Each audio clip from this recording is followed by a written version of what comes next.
here, Malfoy, said Harry quietly. Everyone stopped talking to watch. Malfoy smiled nastily. I think I'll leave it somewhere for Longbottom to collect. How about up a tree? Give it here, Harry yelled. But Malfoy had leapt onto his broomstick and taken off. He hadn't been lying. He could fly well. Hovering level with the topmost branches of an oak, he called, Can I get it, Potter? Harry grabbed his broom. No, shouted Hermione Granger. Madam Hooch told us not to move. You'll get us all into trouble. Harry ignored her, but was pounding his ears. He mounted the broom and kicked hard against the ground, and up he soared. Air rushed through his hair and his robes whipped out behind him, and in a rush of fierce joy, he realized he'd found something he could do without being taught. This was easy. This was wonderful. He pulled his broomstick up a little to take it even higher and heard screams and gasps of girls back on the ground and an admiring whoop from Ron. He turned his broomstick sharply to face Malfoy in midair. Malfoy looked stunned. Give it here, Harry called, or I'll knock you off that broom. Oh, yeah? Said Malfoy, trying to sneer, but looking worried. Harry knew somehow what to do. He leaned forward and grasped the broom tightly in both hands, and it shot towards Malfoy like a javelin. Malfoy only just got out of the way in time. Harry made a sharp about turn and held the broom steady. A few people below were clapping. No Crabbe and Goyle up here to save your neck, Malfoy, Harry called. The same thought seemed to have struck Malfoy. Catch it if you can, Dan, he shouted, and he threw the glass ball high into the air and streaked back towards the ground. Harry saw, as though in slow motion, the ball rise up in the air and then start to fall. He leaned forward and pointed his broom handle down. Next second, he was gathering speed in the steep dive, raising the ball, wind whistled in his ears, mingled with the scream of people watching. He stretched out his hand, a foot from the ground. He caught it, just in time to pull his broom straight, and he toppled gently onto the grass with Remembrance clutched safely in his fist. Harry Potter! His heart sank faster than he just dived. Professor McGonagall was running towards them. He got to his feet, trembling. Never in all mankind at Hogwarts! Professor McGonagall was almost speechless with shock, and her glasses flashed furiously. How dare you! Might have broken your neck. It wasn't his fault, Professor. Be quiet, Miss Petal, but Malfoy. That's enough, Mr. Weasley. Potter, follow me now. Harry caught sight of Malfoy, Crabbe and Goyle's triumphant faces as he laughed, walking numbly in Professor McGonagall's wake as she strode towards the castle. He was going to be expelled. He just knew it. He wanted to say something to defend himself, but there seemed to be something wrong with his voice. Professor McGonagall was sweeping along without even looking at him. He had to jog to keep up. Now he'd done it. He hadn't even lost it 2 weeks. What would the Dursleys say when he turned up on the doorstep?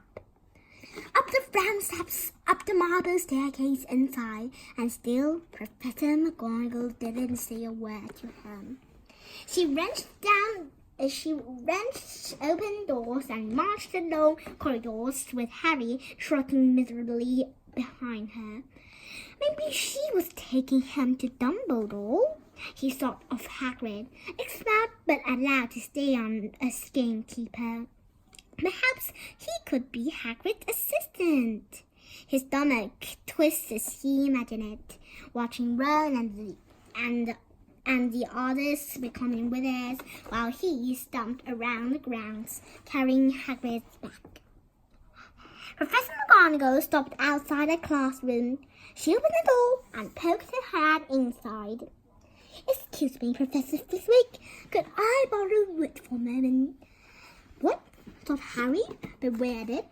Was wood a cane she was going to use on him? But wood turned out to be a person.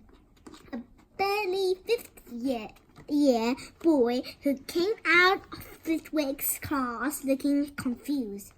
"Follow me, you two," said Professor McGonagall, and they marched on up the corridor, Wood looking curiously at Harry. "In here." Professor McGonagall pointed them into a classroom which was empty except for Peeves, who was busy writing rude words on the blackboard. "Out, Peeves!" she barked.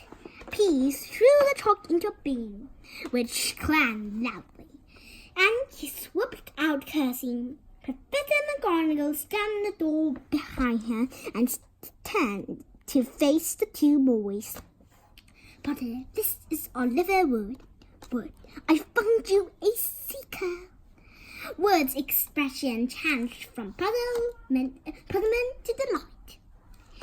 "Are you serious, Professor?" "Absolutely," said Professor McGonagall crisply. "The boy's unnatural. I've never seen anything like it. Was that your first time on a broomstick, Harry Potter?" Harry nodded silently. He didn't have a clue what was going on, but he didn't seem to be being expelled, and some of the feelings started coming back to his legs. He got that thing in his hand after the 50-foot dive, Professor McGonagall told Wood. "Didn't even scratch himself. Charlie Weasley couldn't have done it." Wood was now looking as though all his dreams had come true at once. "Ever seen a game of Quidditch, Potter?" he asked excitedly. Wood's captain of the Gryffindor team, Professor McGonagall explained. "He's just a beautiful seeker too," said Wood, now walking around Harry and staring at him. "Right, Speedy, we'll have to get him a decent room, Professor. A Nimbus 2000 or a clean sweep 7-night stay." "I shall speak to Professor Dumbledore and see if we can't bend the first-year rule. Heaven knows, we need a better team than last year, threatened in that last match by Slytherin.